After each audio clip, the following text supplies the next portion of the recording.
इस क्वेश्चन में हमारे पास किसी ज्योमेट्रिक प्रोग्रेशन में दो नंबर्स, सपोज वो नंबर ए और बी हैं, उन नंबर्स का जो सम है उन्हीं नंबर्स के ज्योमेट्रिक मीन के 6 टाइम्स के इक्वल है।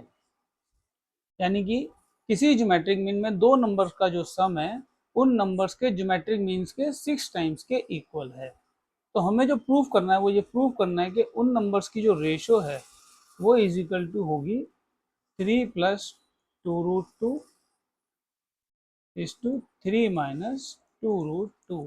तो ये गिवन कंडीशन है और ये हमें शो करना है, ये इस क्वेश्चन में हमें कहा गया है।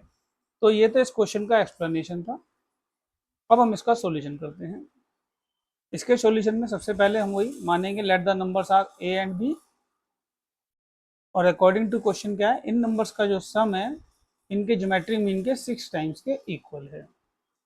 अब दो नंबर्स का जो ज्योमेट्रिक मीन होता है, सपोज ए और बी दो नंबर है, तो उनका जो ज्योमेट्रिक मीन है उनके प्रोडक्ट के स्क्वायर रूट के इक्वल होता है। इस बात को हम ऐसे भी लिख सकते हैं।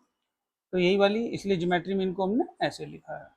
ठीक है, तो अगेन देखो, the geometric mean between A and B is equal to square root of the product of A and B. तो नेक्स्ट स्टेप में इस 6 को हम 3 इंटू 2 लिख लेंगे। ऐसा हम क्यों करेंगे ये हमें आगे के स्टेप्स में जाके पता चलेगा। देखो नेक्स्ट स्टेप क्या है। अब ये जो 2√ab है इसको हम डिनोमिनेटर में ले आएंगे इस तरफ, यहाँ पे देखो ये इस तरह आ गया नेक्स्ट स्टेप में, और जो 3 है उसे हम वहीं रखेंगे। अब इस एक्सप्रेशन को हम ऐसे भी लिख सकते हैं, 3 को हम 3/1 भी लिख सकते हैं। नेक्स्ट,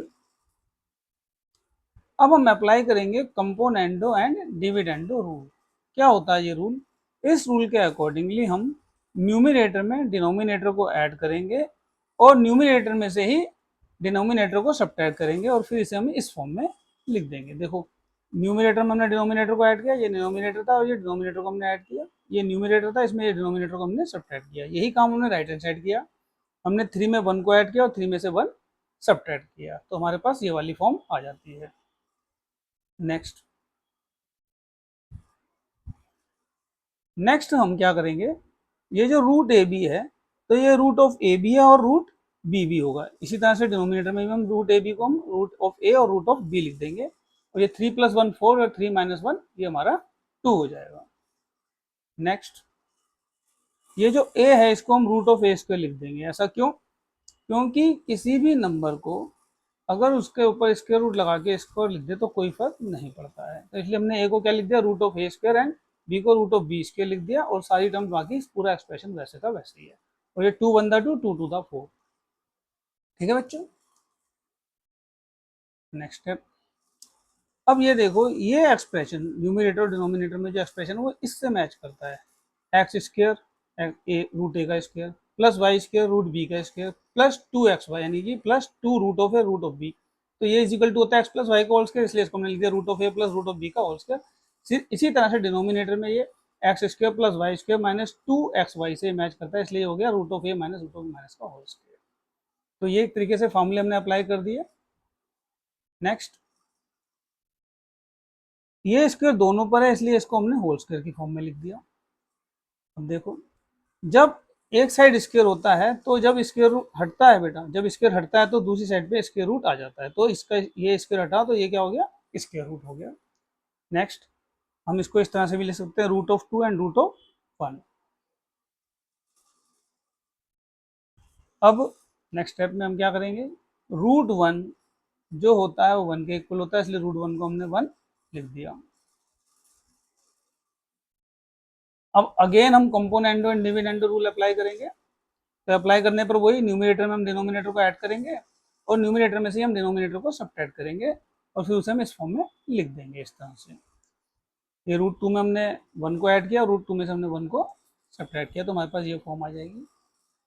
नेक्स्ट स्टेप में हम ब्रैकेट्स को रिमूव कर देंगे। ये ध्यान रखना बच्चों, जब बाहर माइनस का साइन हो और ब्रैकेट को जब हम रिमूव करते हैं तो जो अंदर का माइनस का साइन होता है वो प्लस का हो जाता है, यानी साइन चेंज हो जाते हैं। ये माइनस का रूट ए हो जाएगा, ये प्लस, जो माइनस वाला जो है ये प्लस का रूट बी हो जाएगा।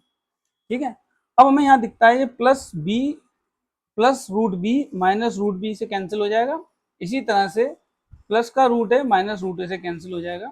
तो नेक्स्ट स्टेप में हमें क्या मिलेगा, root A root A two root A root B two root B, ये एक्सप्रेशन ऐसे ही रहेगा। नेक्स्ट 2 से 2 कैंसिल होने के बाद root of A root of B is equal to this. हम इसको होल रूट भी होल स्क्वायर रूट कर सकते हैं इस तरह से। नेक्स्ट अब हम स्क्वेयरिंग बोथ साइड करेंगे क्योंकि हमें स्क्वायर रूट हटाना है। तो ये दोनों तरफ स्क्वायर लगाने पर ये स्क्वायर रूट हट जाएगा, तो ये A B is equal to, क्योंकि ये स्क्वायर दोनों पर है इसलिए इसके न्यूमिनेटर में भी स्क्वायर अलग से लिख दिया हमने, डिनोमिनेटर में भी अलग से लिख दिया। नेक्स्ट ये हमने इधर ये वाला फॉर्मूला अप्लाई कर दिया, एक्स प्लस वाई की whole square X square plus Y square plus 2ab X square plus Y square minus 2ab, ये दोनों हमने न्यूमिनेटर और डिनोमिनेटर में ये वाले फॉर्मूले हमने अप्लाई कर दिए। अब क्योंकि स्क्वायर से रूट हट जाता है तो ये रूट हटने के बाद ये 2 हो जाता है, ये डिनोमिनेटर में हो जाता है, यही काम। 1 का स्क्वायर 1 ही होता है इसलिए इसको हमने 1 ही लिखा। नेक्स्ट स्टेप में 2 प्लस 1 3 है, 2 प्लस 1 3 है, तो देखो हमें वही मिल गया ए इज टू बी, यानी कि root of 3 plus 2 and is to 3 minus 2 root 2, यही हमें शो करना था, ये हमें कंडीशन मिल गई। ठीक है।